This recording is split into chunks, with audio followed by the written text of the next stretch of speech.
এই কালিয়াপাড়া চত্বরে আবারও আমরা ফিরে আসবো জাতিকে হেফাজত করার জন্য, এই উম্মাহকে হেফাজত করার জন্য, বাঙালি জাতিকে হেফাজত করার জন্য।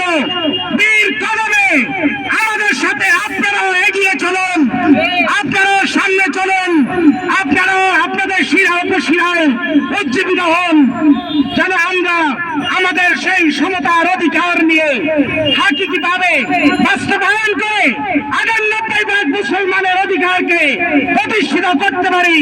সব থেকে সেই কাজে আঞ্জাম দেওয়ার কোশিশ করবেন। আমিন আমিন আমিন। আল্লাহ হাফেজ। পালিয়ে গেছে, স্বৈরাচার ডুবে গেছে।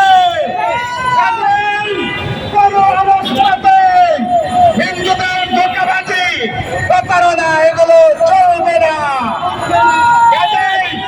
আপনাদের সকল জনগণের উদ্দেশ্যে বলছে, আপনারা সচেতন থাকবেন।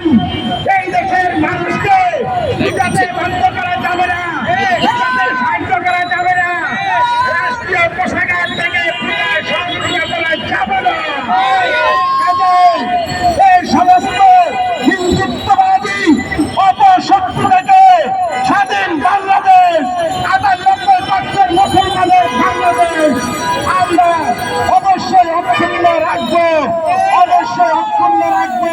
জনগণ আবার জেগে উঠেছে, স্বৈরাচার নিপাত দিয়েছে। কাজে হিন্দুদের কুমতলব